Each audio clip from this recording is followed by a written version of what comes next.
he just laid there like a sack of shit.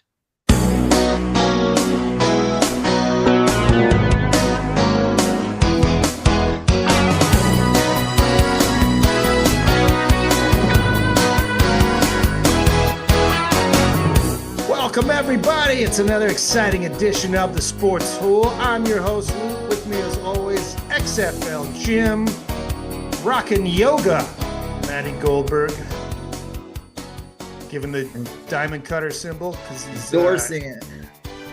You should just go down there and hang with DDP. I think he lives in Atlanta. Yeah, go to Atlanta. It's too far, but go to a Braves game, do some yoga. How you guys doing? Living life. I'm doing good. I'm living life. March Madness. I was gonna before Jim hopped on, I'm like, man, I got some shit to shit on. Well, let's get into it, man. About March Madness? Clear the air. Oh, fuck no. I mean, it's been like a chalky tournament. Yeah, it's been horrible, but I have two words for you. Oh. Kellen Mond. Enough said. You fucking put out week one. You make the American public, the world, watch Kellen Mond, a guy who couldn't hack it in college, couldn't hack it in the NFL, somehow gets. I mean, I don't know. He didn't look that bad, Matty. He did not look that bad. He did not look that bad. He's horrific. He did not look that bad. You're week one. You need like some, like you need to be like, okay. Did you see Bryce Perkins? No, I did not. You didn't see him hurdle a guy into the end zone? No. As a quarterback? Fucking legend from Virginia? There we go. Casual? I will give it another chance this weekend. I think it's probably going to be Kellen Mond again for San Antonio. You guys, what happened this week? I didn't watch the UFL. Tell me that. So I mean, as far as openers go, the community's like really torn up because the first two games were blowouts. Uh-huh. Like St. Louis just blasted Houston, but the Houston Roughnecks are the worst team in the league by far. Their coach CJ Johnson is an idiot. He is getting like coached how to coach by his offensive coordinator. Ooh. It's so bad in Houston. They're down what so about bad. Kellen Mond, what did you think of his performance? They got blasted too. I thought he looked like but I thought all of San Antonio kind of looked a little garbage. Where'd garbage Mark go? in college. From like one of the Mississippi schools? A&M. A&M. Okay. Yeah. Also Missouri though. Also Missouri. He's like a 5-star, guy. He's like I'm gonna give him a week. I'm gonna give him another week or two, and then I'll go full judgment. Tuglia, whatever, kind of where he was so hyped up that he's going to get a million chances, but like week one, you got to give us something better than him. I'm like, okay, I watched him in 2 series. I've had enough. Did you see Jordan Tomu kill it against Birmingham and DC on Sunday? Yeah, Matty's just casual. Wow. Okay. The great games were. It sucks that it started out with 2 blowouts, and they were both at Arlington had a decent crowd size, about like 11,000, 10,000 some people. Good. That's good. Yeah. And Louis Perez looked great, and the Renegades looked great, and the Battlehawks looked great for opening night on Friday.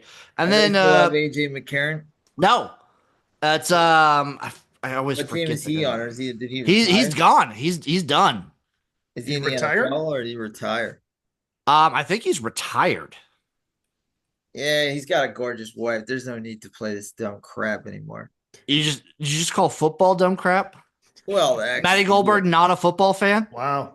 Whoa. So the Battlehawks, they got 3 quarterbacks. So there was Manny Wilkins this week. He's from Arizona State, had a pretty good career there. They also have Max Duggan from TCU, and they have Siobhan Cordero from San Jose State University. Okay.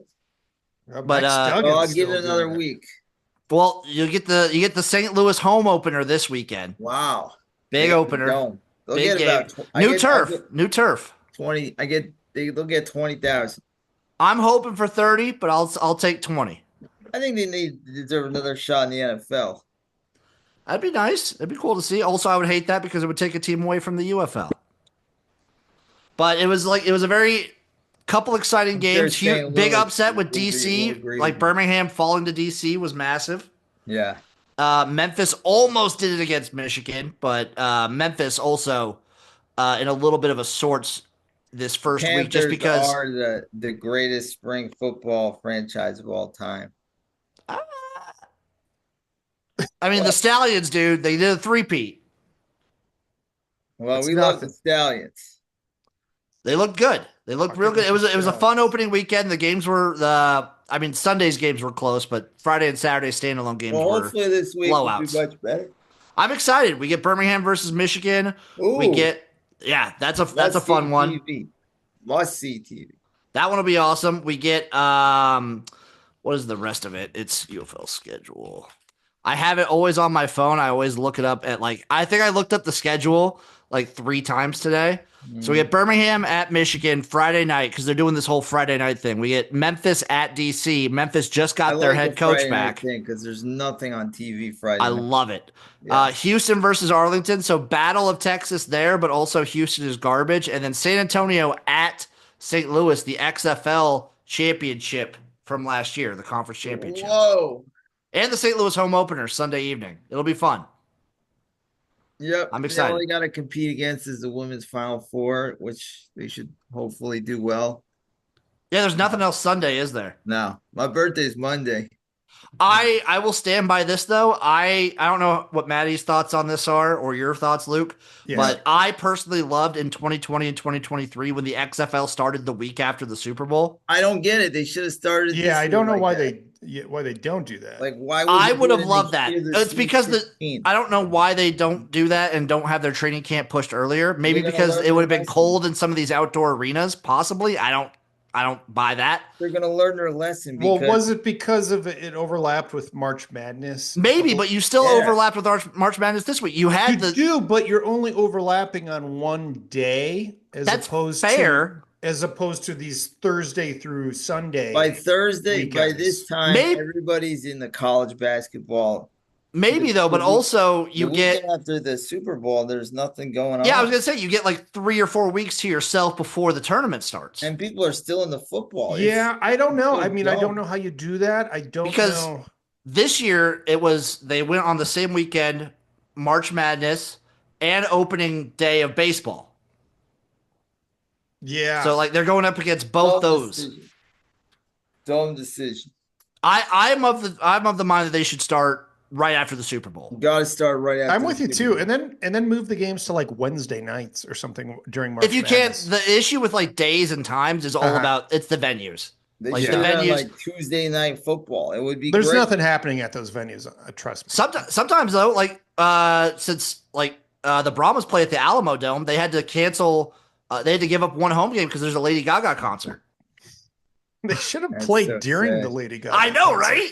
Why don't you just do Tuesday? And then the Panthers play at Ford Field, so there's stuff going on at these venues. Oh yeah, I mean there's concerts and things. I don't know. They'll just move it to Detroit Catholic Central High School or Eastern Michigan's campus. See, take the Maction in Detroit. Yeah, that's Maction smart because they know, hey, people love to gamble. If we do our games Tuesday, Wednesday night, we're gonna get our conference a lot of airtime.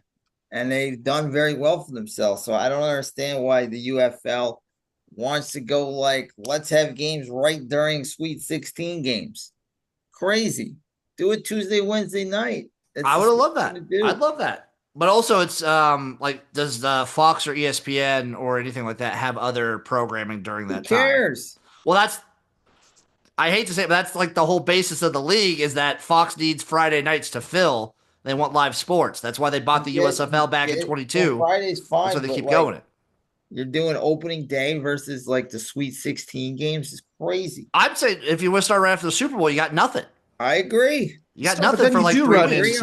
You do run into it in the middle of your season, but you open up. Agree. I think the biggest thing for these leagues, it's such an opening weekend thing. Mm-hmm. Yes. The 2 biggest weeks in the USFL, XFL, any spring league, your 2 biggest weeks are your opening week and your championship game. And that's my problem because the first impression is Kellen Mond, and I'm well, the first impression was not Kellen Mond. He did not play in the first game, Matty. That's the first game I watched. He did not play in the first game. That's the first game I watched. The first impression was AJ Brown and Malik Willis. The first impression I have is Kellen Mond, seeing him just stink up the place. Well, did you also see Luis Perez kill? Not Malik Willis. Again, I forget the. No, because I'm just changing the channels. Well, you just don't like football. I love football. I like Manny Wilkins. I'm not gonna say anything more because I want you to succeed. So I'm gonna say I also want the league to succeed. It was all doom this week in the UFL community just because the TV numbers weren't what everyone wanted to see.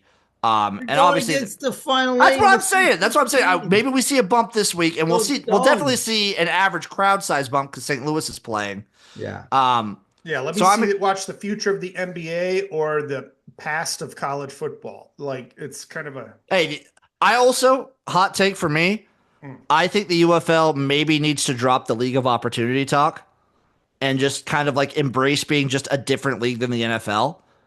It could still obviously be a path for players to get to the NFL. Sure. But I don't think they need to like advertise that as such. No, you're right. They should go like those weird minor league teams that do a bunch of weird promotions and shit. Well, no, like even in 2020, the XFL was like, football's not over. We still have it was just like it's another league. Yeah. This is football. This isn't like it's not billing itself as a minor league to the NFL. It's just like it's a different league. And I get that, like, obviously the NFL's king, whatever.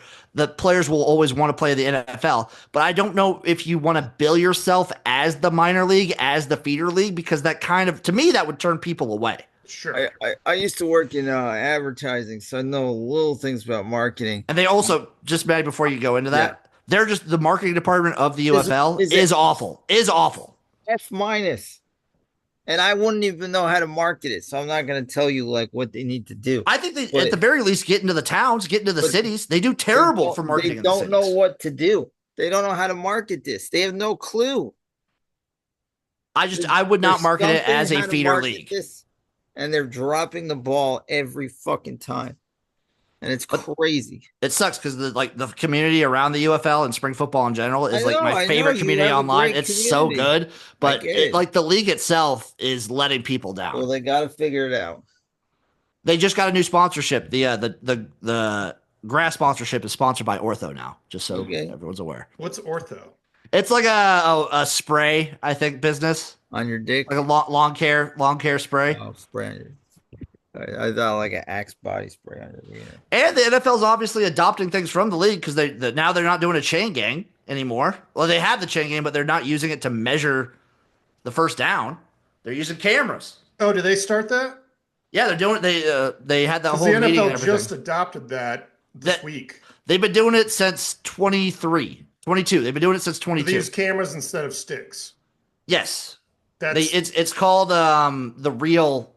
Like so the real what do they do? Is there like a little laser that shoots across the field? Actually, in like the USFL and UFL, there's a chip in the ball. Oh. But I think the NFL, they're doing what tennis does, the Hawkeye sort of thing. So we're doing that. So they're using the NFL is doing cameras. On Josh Allen's quarterback sneak. Oh, yeah. First down or not a first down? It'll malfunction against the Chiefs. Don't worry. It will definitely malfunction. I mean, they're still going to have the chain gang there from what they said. But yeah, you always need somebody for a player, a really athletic person to plow into on the sideline just for our entertainment. Mm-hmm. And then I think they tabled the tush push discussion. They did. I think it's tabled until May. Yeah. I think they can They got to get rid of it. It's a stupid play. Maddie, anti-football again. Maddie, I thought you were okay with the tush push. Nah, somebody's going to get hurt really bad. Somebody's going to break their neck. Maddie's concerned about safety. It's just a very unsafe. Can't wait for your takes. Later on in the episode here, we're going to be reviewing the Darkside of the Ring, Hell in the Cell. Yeah. And I'll be curious to get Maddie's take anyway, on that. Final Four. Final Four. Chalkiest Final Four I can remember. Crazy bad. Like just the biggest, like the favorites for everything. Yeah. No, this is the first time since 2008 that all 4 number 1 seeds are in the Final Four. Yeah. Did Florida win it in 2008? No. Was that part of their back-to-back? No, that was a long time ago. Wasn't it 2007, 2008, or was it 2006, 2007? Hold on. I think it was in the 2000s. Well, I don't know. Yeah, 2007, 2008. I'm losing faith in this year's Florida team each game. It was 2006, 2007. The 2008 Final Four were Kansas, Memphis, UCLA, and North Carolina. Yeah, Florida's back-to-back championship was 2006, 2007. And I remember Kansas hit that miracle shot against Memphis. What are you losing faith in, Luke? This year's Florida team. Really? Yeah, they're on the ropes. Yeah, I would say, Auburn has been looking a little iffy at times, but then all of a sudden, like they remember they're the number one seed and kind of turn it on. But Florida is like, yeah, I don't know. I feel more I wishy-washy just about them. I believe. I mean, at any point, it feels like to me that Florida could just turn it on and just score a billion points. They're on the ropes. Auburn, if Broome is okay, I think they beat Florida. And sadly, Duke looks like by far the best team. Agreed. And it's going to take a lot to beat them. They're going to have to play a bad game, and the other team's going to have to play a really good game. But by far, Duke is the best team left. They're the most, just the best all-around team. So many weapons. Certain guys can have bad games. Other guys can pick them up. Too many players. It's weird. Duke doesn't annoy me like they used to when I was a child. It's because they don't have Coach K. That could be it. That's like 100. Yeah, John Shire, a totally different team. John Shire is much less unlikable than Coach K. I guess so. Yeah, now the white guys are like really good. I was gonna say also they don't have like the stereotypical annoying white guy. Right. Duke usually they don't have him. No, like these white guys are going to be like lottery picks and produce in the NBA. Yeah. But Flag has just been fantastic. That whole team is unselfish too. Moment they get double coverage, they just throw it up to that big center and he fucking slams it home. What were you guys' any interesting takeaways from last weekend? Well, the issue with me with the whole tournament is I'd be fine with like the one seeds and all the favorites winning. We've gotten so many blowouts, it feels like. Yeah.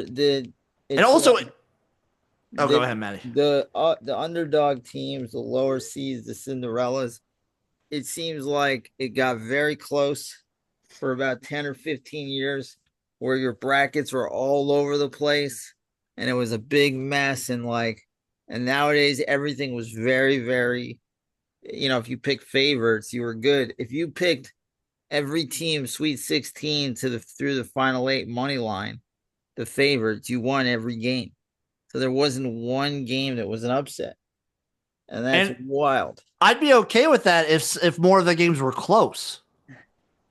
Yeah, it just was like there's such a where it was getting very close with the mid-majors to the majors, and then it was basically coin flips these games. You're seeing how much better the big teams are, probably because the NIL will need a couple more years to really figure that out, and then they'll need to fix it because part of the appeal is seeing a small school beat a big school. Part of it's seeing a McNeese State get to the Sweet 16 or something. But, even like a Michigan State who made the Final 8, I didn't find them impressive at all. They're still able to beat the bad teams, even though they played bad, because they're still so much better. So hopefully it'll get fixed. Still, it's fun to watch. I'm excited for the Final Four. It's hard to see if anybody can beat Duke. Yeah, they're so well-rounded. I think this Duke team is not going to be this, they're always, of course, going to be competitive. They still recruit. I think Cooper Flag is just something else, Knippel's really good too.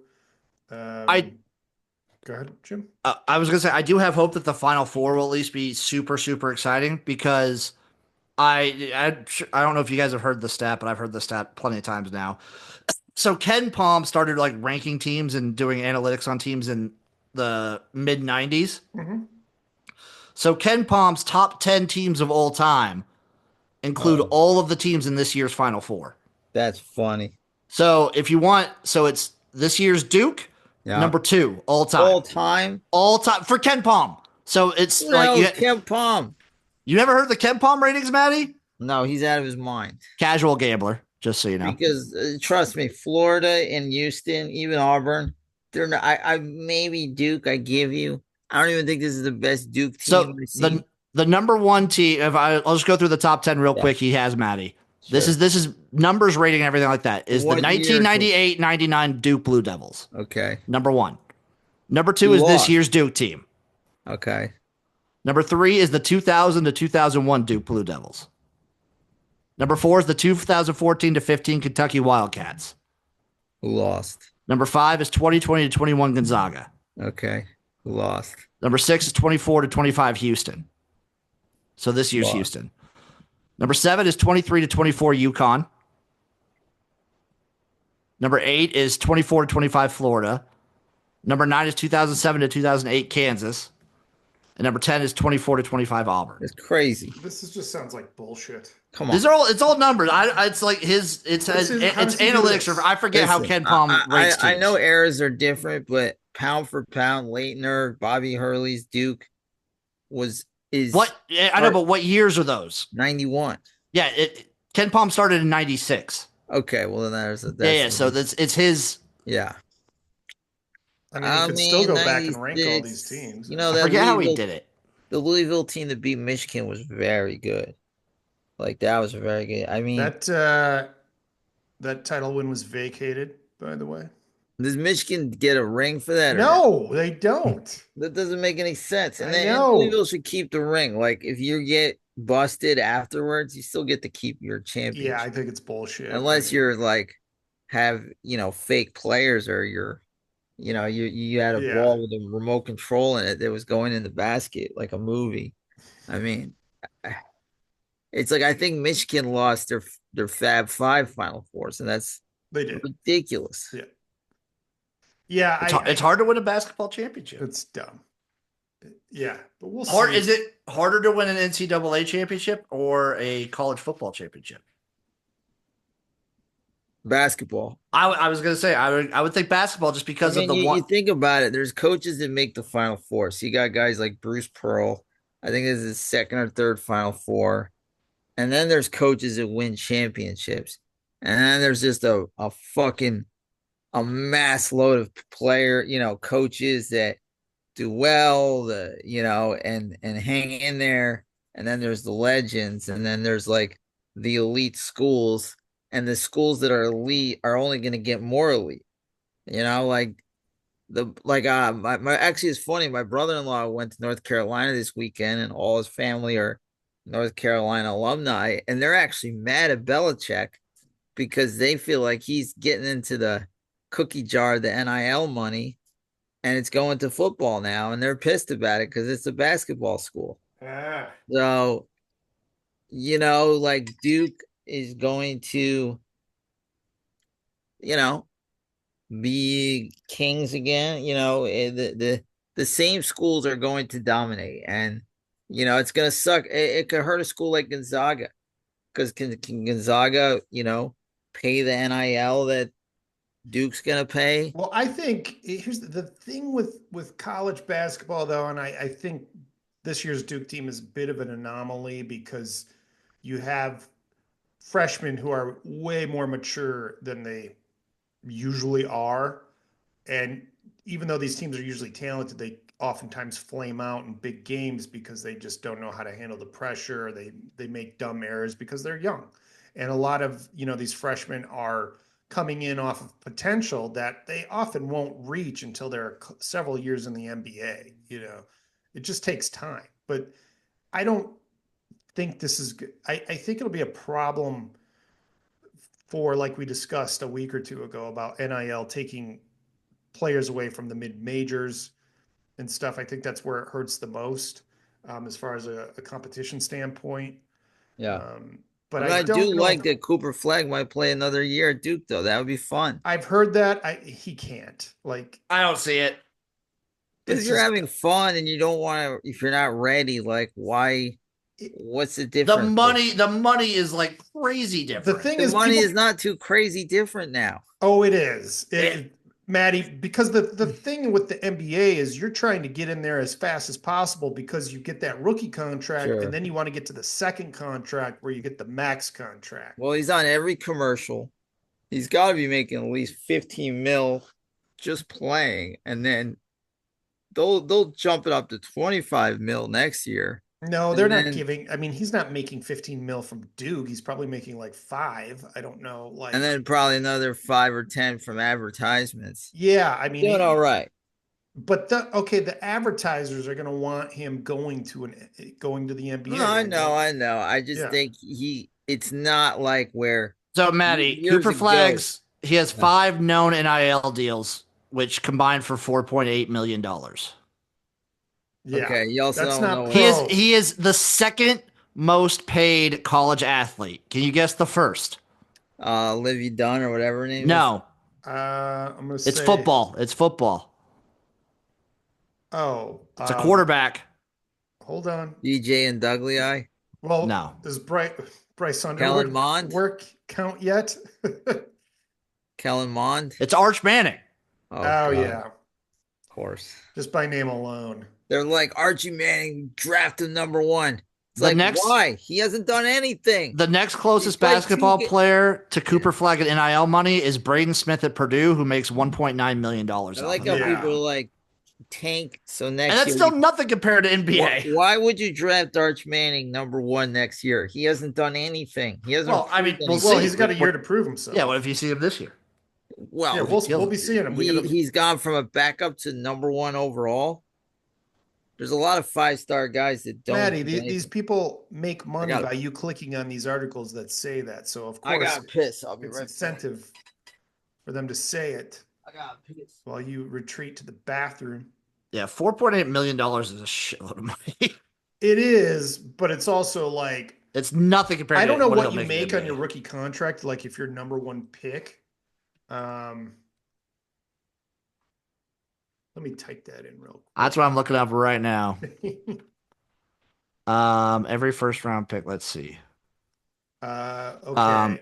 Zachary Richard. What year was this? This is Richard 2024. Yeah. Yeah, that was last For the year. Hawks, he was the #1 pick.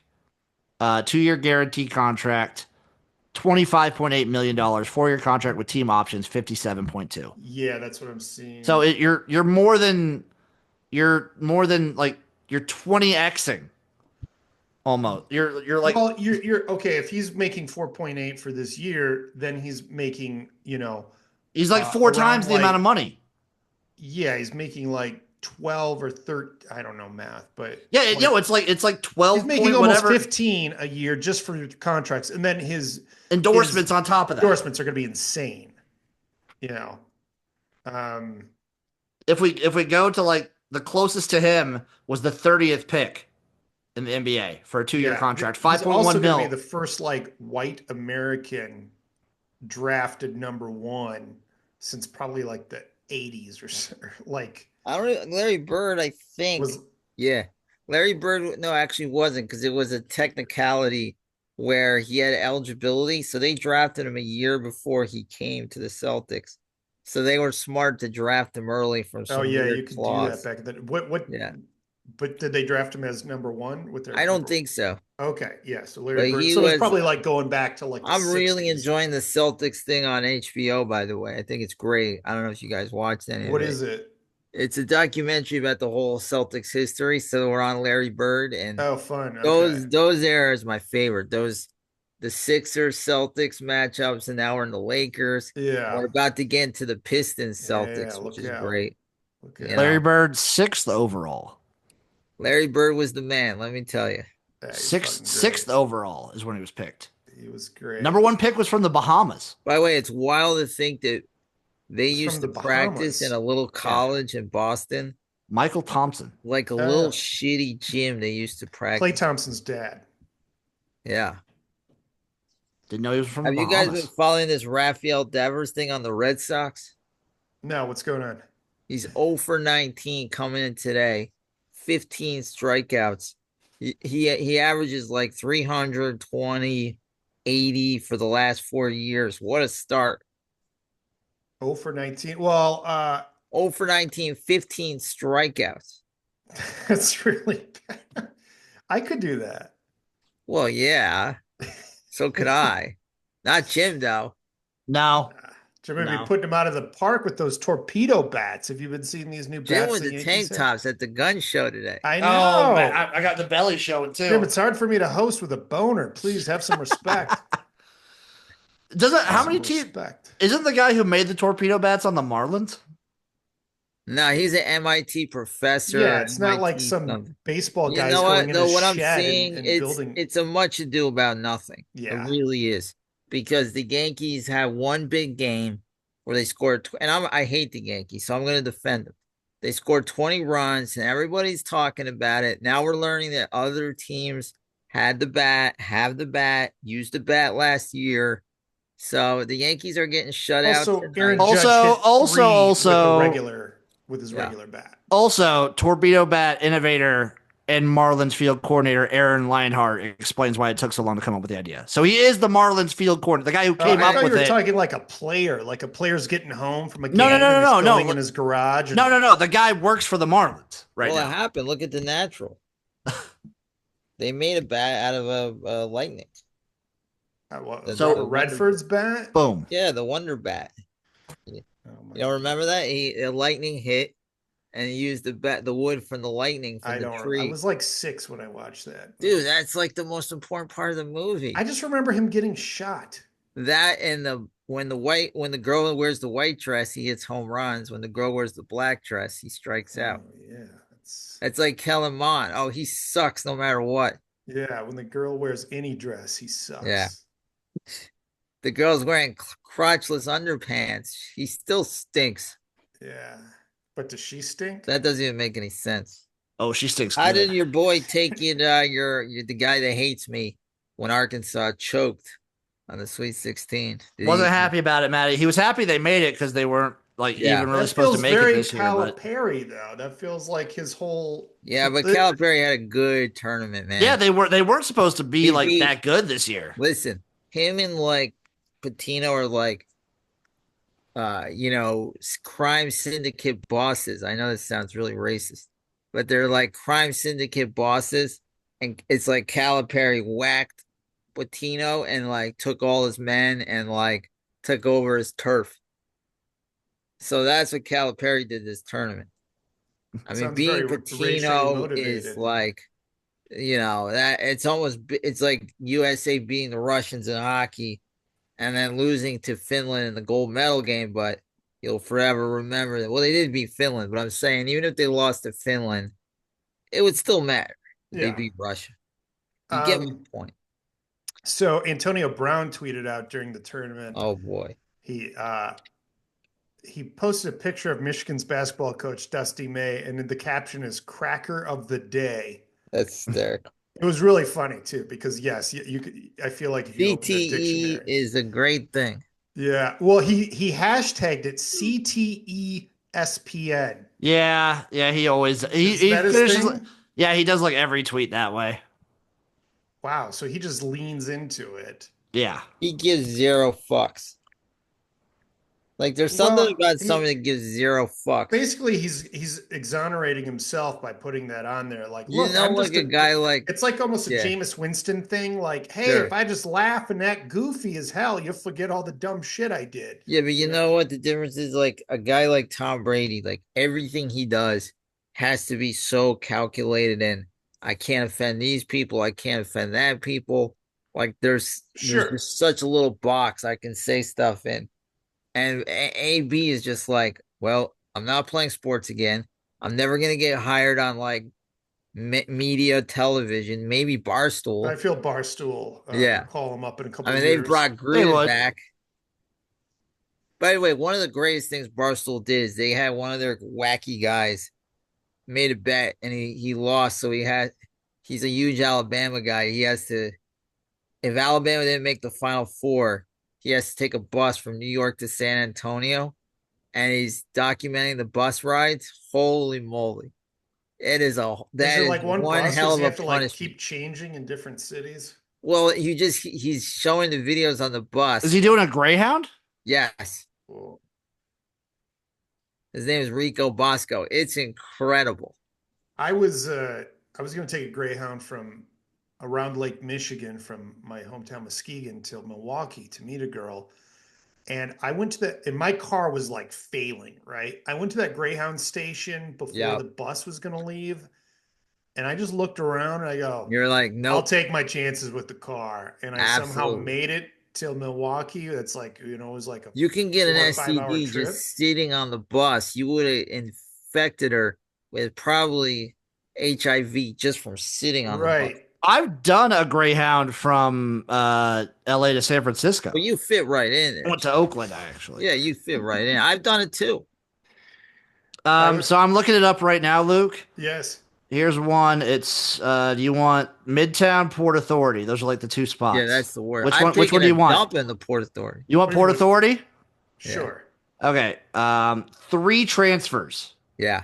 So you transfer in DC at Union Station, and then you go to Nashville, transfer there to Dallas. And then San Antonio. He And then says San Antonio. 26 hours. Yeah, I'm looking at it right here. This one, they're all around 42 to 43 hours. Damn. It's funny. That is a hell of And a it's flight. it's not even that. It's $384. See, that's nothing. Yeah, okay, here's this. That's not that Our much cheaper buddy- than a No, plane. it's not. That's Our what's stupid buddy- about the whole thing. That's Luke so got- stupid. Luke got to meet one of my good Yes, friends. that's what I was just and bringing this guy up. Yeah. Luke really likes one of my good friends. His name is Dave Caston. And he went you to would my love him, friend's Jim. wedding He's in a LA. maniac. He took a bus from Jersey to LA and then went to the wedding, and then the next day went back on a bus for the same price of an airplane, and he's not even afraid of flying. Don't ask me why he did it. He did it.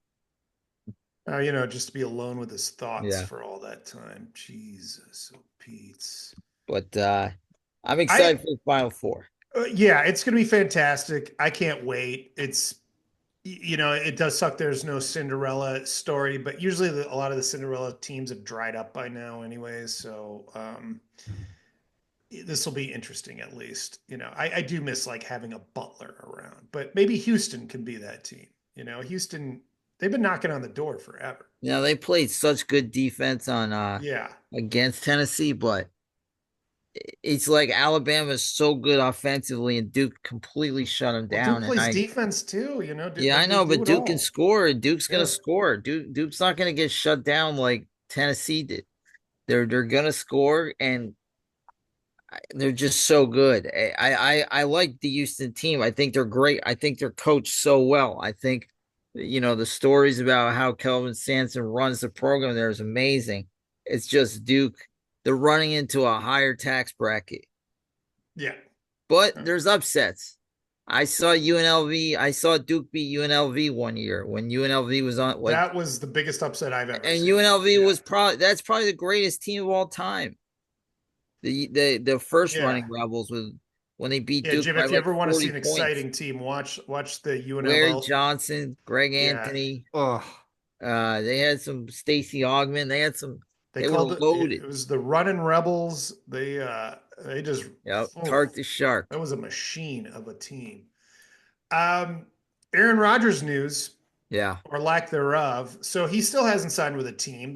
Pittsburgh's just slobbing on his knob, and he will not commit. And so people think he's still waiting for the Vikings. The Vikings to give him a call. Yeah. I think he goes, what? The Vikings gives me the best chance. I know that division. Yes. And I agree. And that's my best place to go. But I don't think the Vikings wanted I think the Vikings are all in on JJ. Yeah. I mean, they could be like, we'll let him sit another year. What's that going to hurt? But they're ready to move on. They really are. And they also know Aaron Rodgers is like, it's a thing where he gets coaches fired. McConnell's a good coach. Yeah. I feel like nowadays you don't want to waste a rookie contract. No. And look, I believe in JJ. I think he's going to be really good. I mean, I don't know. I know he's better than Kellen Mond. I think he's going to be really good. Watch your words, Matty. He might be the second greatest Michigan quarterback of all time. I was looking up trips to like if I wanted to visit you guys in LA, if I wanted to take a bus or a train. I just looked up a train. Yeah. There's a town next to me called Hastings. It's about 30 minutes away from me. I could take a train from Hastings to LA.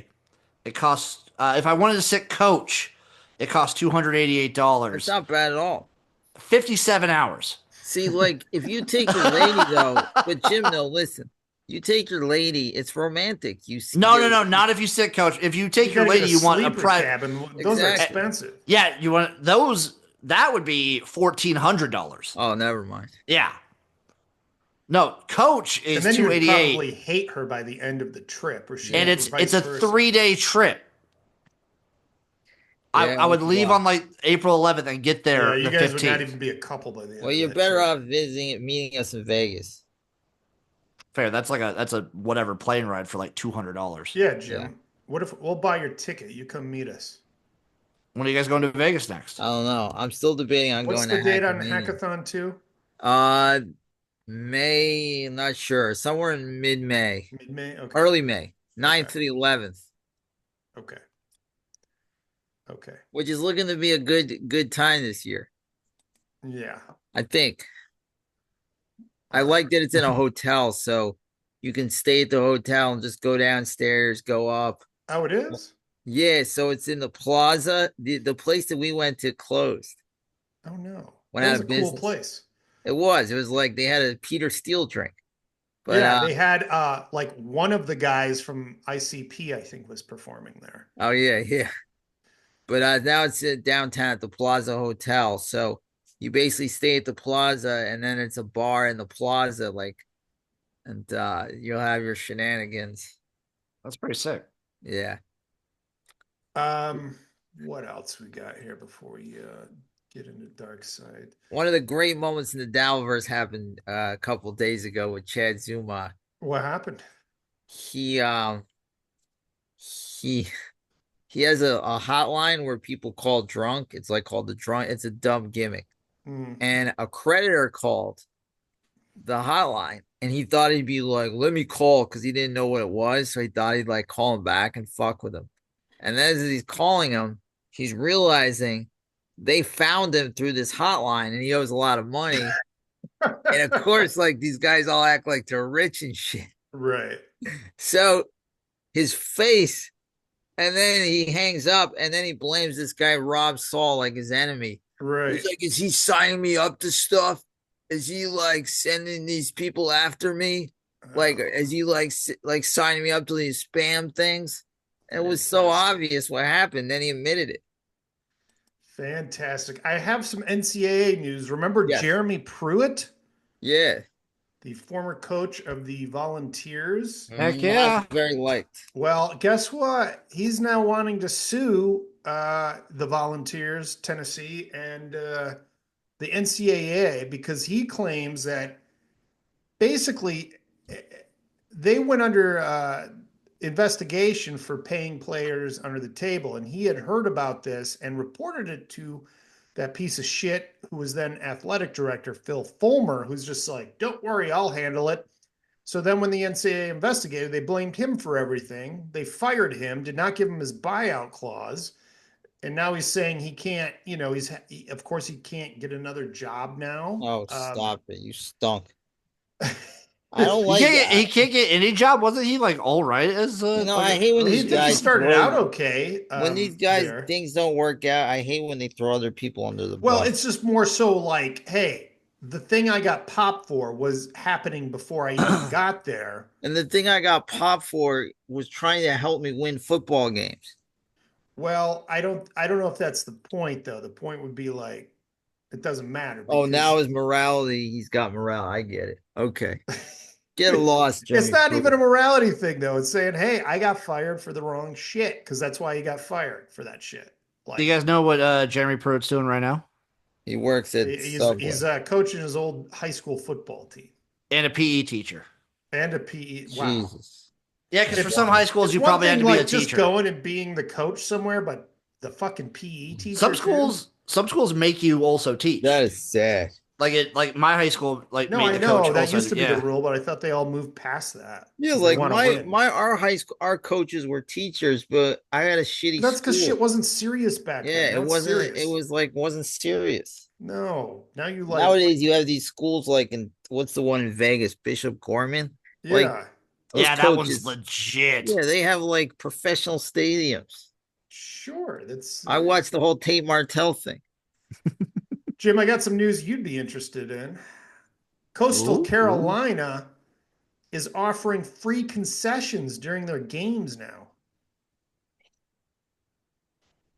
Free? Free! What the fuck? Yeah, they'll be able to When select did they start up to doing 4 this? items per concession stand visit from a menu. That includes hot dogs, nachos, popcorns, and fountain drinks. There's no limit on how many visits fans can make to the concession stands, but they must scan an app each time. I'm trying to look right now. What the hell? Well, I don't know what to say about that. Items from third parties also not included. That's sick, though. I wonder how many people they'll get. I mean, I'd sign up for that in a heartbeat. Sure. I mean, who doesn't want free food? I want a road trip just to go to So one hot of dogs, those nachos, popcorn, fountain. Damn. There is no limit to how many fans can visit.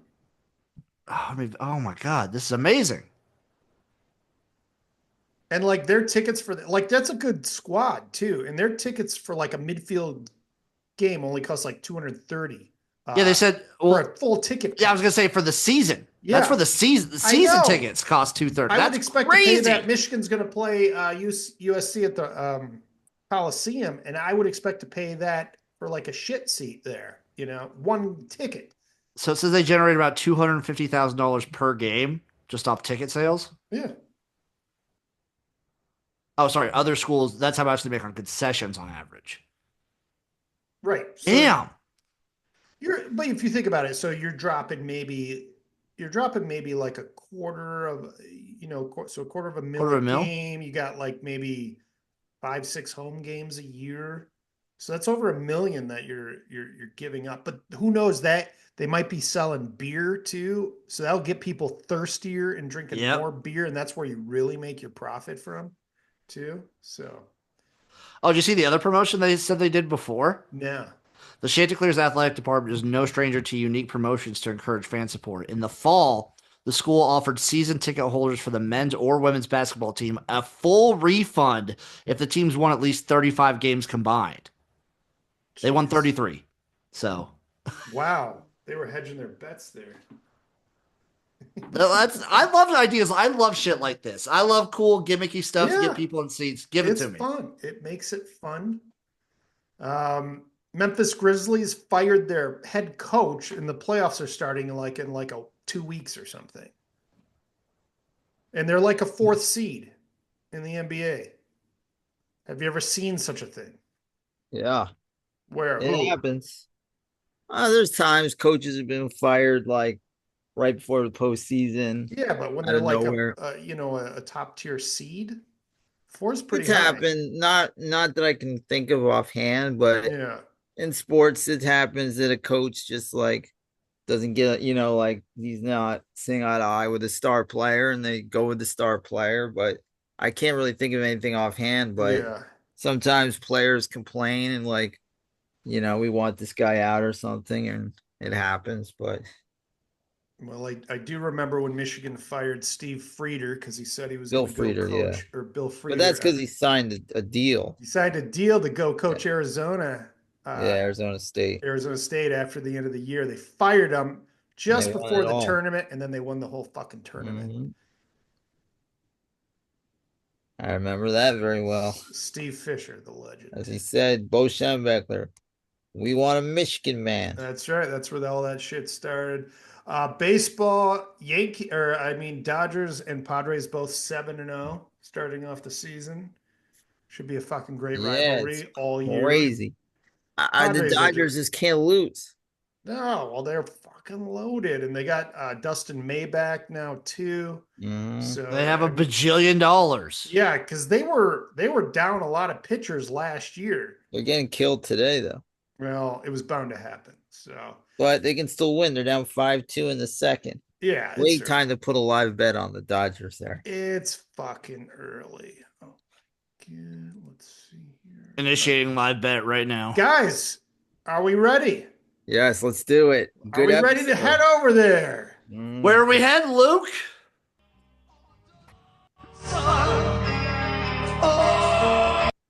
Yeah! Oh, yeah! God, Darkside of the Ring. I missed that. What season are we in? 5? Six. This is six. 6? Yeesh. They're running out of wrestlers. They are. They're running out of wrestlers. This one, they just focused on one event. It was a fantastic event, though.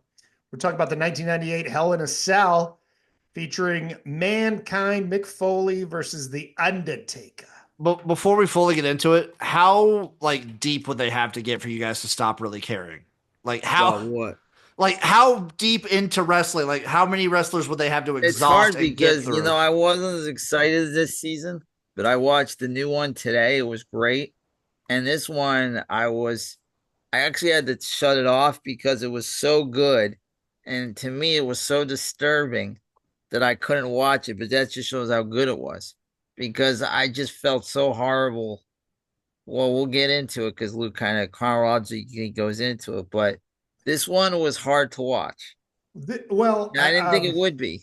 by the way, just back to your question, Jim. I don't care as long as the stories are good. I mean, we've That's had where I'm at. I mean, people like Chris Colt. We had that was a great story. We had Yeah. who's Maddie's boy? Herb Abrams. Herb Abrams. I Who mean, makes I a never heard return of that next guy. week. That's like one of the best stories Yeah. ever. One of the best characters ever. There's a lot of people I wasn't familiar with or barely only knew them I mean, a basically guy by that name. blew up fucking banks. That's Yeah, so crazy. to me, it's more about the story than Yeah. than necessarily the wrestler or the 100%. organization. So as long as they can keep uncovering these stories, I'm always happy to watch. And then they find great angles because what they found with this one is like, yes, it's crazy what he did, but to put his family through it is even crazier. And that was one of the big angles of the story. Yeah.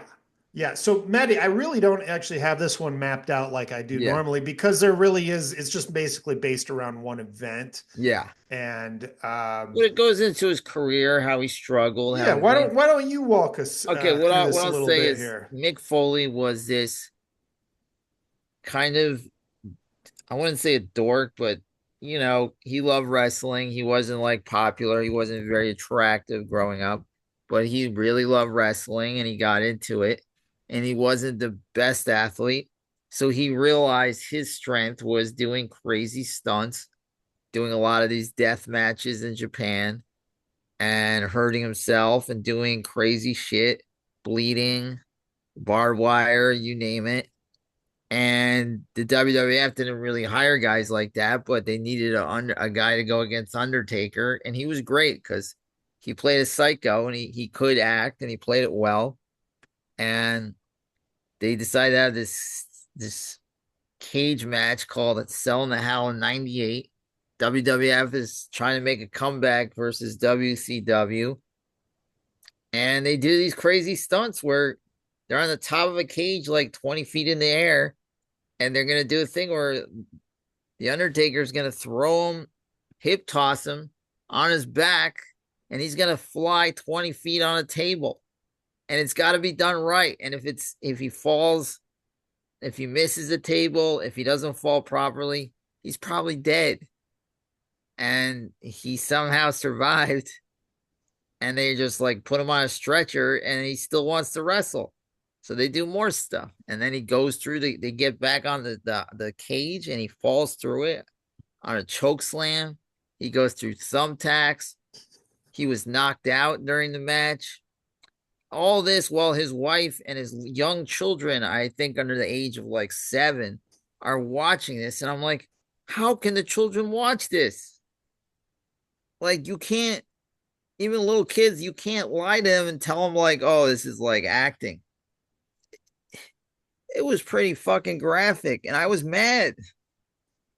You were mad? I was mad at Mick because I'm like, you're torturing your family here, man.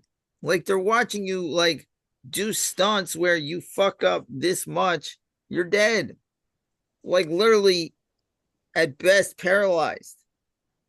Like, I didn't realize, like, I remember it, and I was like, wow, it's pretty wild what he did.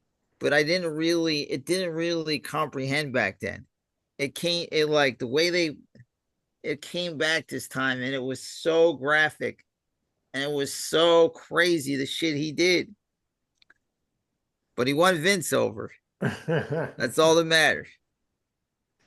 Did you watch, so one of the like the impetus for a lot of his plans and stunts in this match were because the previous year's Hell in a Cell between Shawn Michaels and The Undertaker was so great. Did you ever get a chance to watch that one? Yeah, and Sean can do like Sean is like Plastic Man.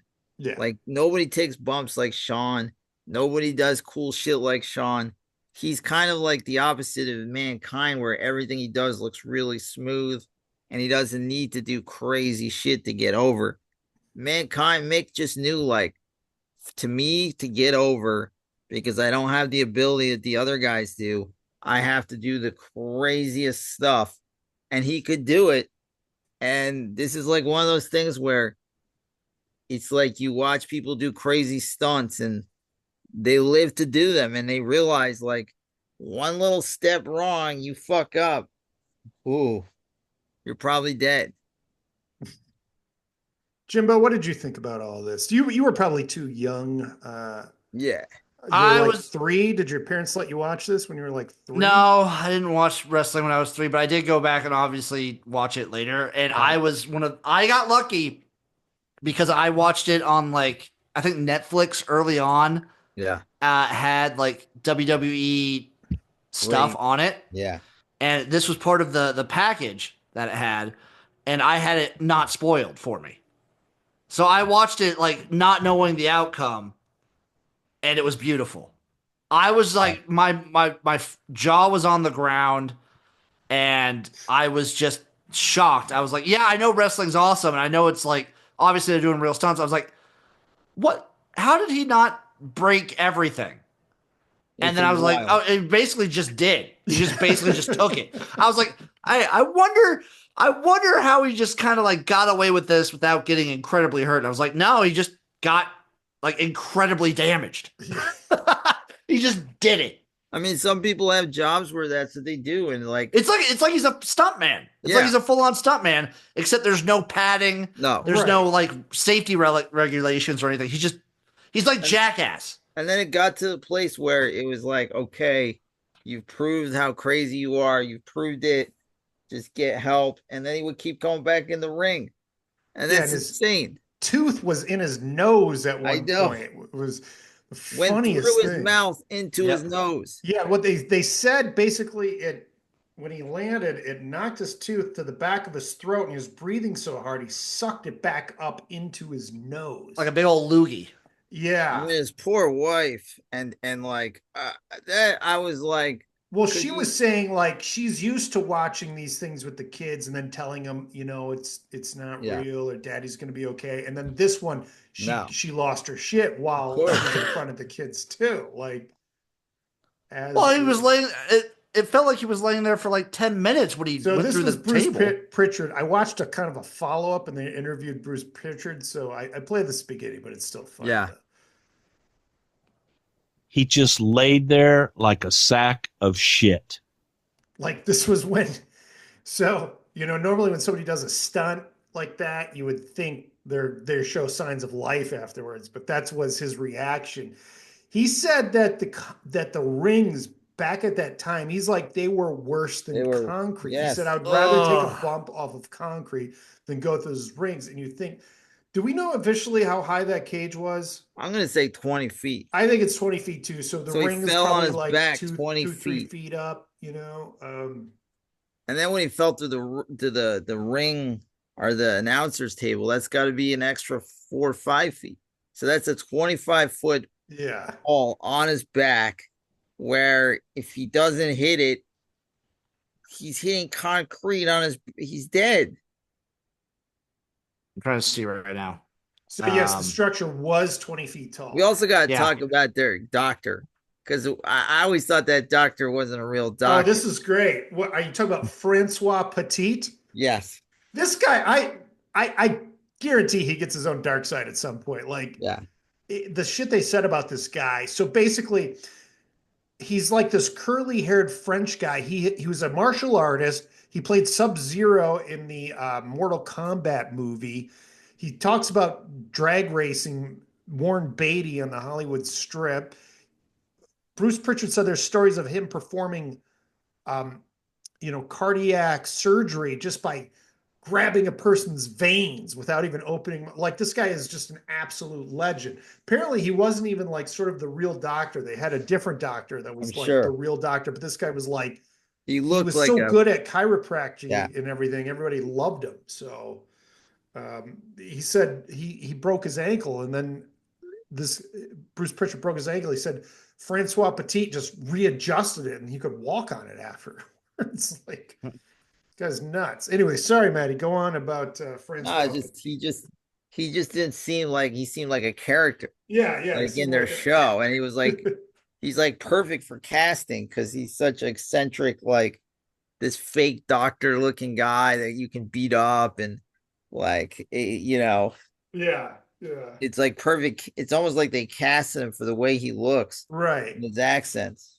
Um, and yeah, he was also a stunt coordinator in another life too. Yeah. Mhm. One of my favorite parts of that match though was when so after mankind had gone through the cage down to the canvas and everyone is around him and they're trying to figure out what to do because he's like unconscious, so they're trying to buy time. That's what this whole match was McFoley going through one of these things and then everybody buying time for him to recoup and then get back in. And so when the Undertaker came down and into the ring, and Terry Funk's like, just hit me, just start hitting me. And so somehow now Terry Funk is a part of this match too. It was just like that kind of improv, like one of those things where nothing is going. Everything is sort of it was sort of loosely planned, but now they got to do all these other little things to keep it going, and then like that's just sort of one of those magical things that happens during the I mean, match. it went as well as it could go Yeah, yeah, without yeah, anybody yeah. dying. But I mean, just weird improv things like that too, just adding to the magic of the whole Yeah. night was pretty amazing. Um, yeah, I don't know. This one was pretty straightforward. This is something we've all seen and lived with for over a couple of decades now, probably like going on like 26 years of this It's since his that happened. legacy, Yeah, and he lived to tell. I he mean, lived to tell about it. Yeah, yeah, it's unreal. Jim, any other thoughts on this? I think this is like the first match I remember seeing after my years of not watching wrestling as a kid. Yeah, So like watch wrestling obviously as a kid, go through a period where I didn't watch any wrestling, and then I start getting back into it. This is what got me back into it was this match. yeah, And I was like, I need this. I watched this match. I watched some more deathmatch wrestling. I yeah. watched like a bunch of just like amateur stuntman videos. Uh-huh. I was like, God, I love this shit. And then I started like breaking tables. I started like jumping off a roof. Oh God, Yeah, good got old me days. juiced. Juiced. juice in the gym. And that's also what I show. Like anytime someone says wrestling's fake, I just show you just show them that. Yeah, I mean the Yeah. outcome And might then be determined, but there's a tell lot me of how to shit in like. between the. I asked them. I show them that like how did they fake that? Tell me what they Yeah. do. Yeah, no, it's absolutely true. Maddie, do you know any of the other upcoming stories? Well, yeah, next week is Ludwig Borga, which I already watched and I loved it and I remember him and I'll have a Yeah, lot to again, say another next. guy I don't remember very I well remember before him very Jim's well. time too. So like, Yeah. He who was he he was a again? bad guy. He was also a Viking in the UWF with Herb Abrams, Oh, but okay. he was a bad guy that when Lex Luger was the star of WWF, they were trying to, make him Oh, that into the was like, US guy. They needed a European bad guy, and he uh-huh. was that. And he was bad, but he was so bad he was good. And me and my friends used to recite his lines at lunch in high school, but he was like a comet. He was there and then he was gone. Yeah. And Well, we'll then be his story's pretty wild, as you see. covering that next week when we cover as we continue to Ludwig Borga, Ludwig the Borga. Helsinki Hellraiser. Yeah, he sounds like it could be a comic on the Borscht Belt too. That's funny. Yeah. Other sports notes before we go. Jokic again did made Big history game with a yesterday. 61 point triple double. Mhm. Unreal. God damn it. He's so good. He really is. It's just like I if he doesn't win MVP though, it's just kind of He probably won't. I know because they want to give it to somebody else, and Shea's averaging a lot of points. But dude, I think no one is more important to their team than Jokic. Yeah, no, they're like a lottery team without him, and I think OKC would still be really good even without Shea. I mean, he's great player, but this is just some other shit. Jim, last week you had to go. We kind of touched on this, but I thought we'd save it for you. I saw an article recently about how, Pompeii, the island that blew up in a volcano in Italy. Mm-hmm. They actually found some graffiti in Pompeii that was a lot funnier than you would expect. So let me give you an example.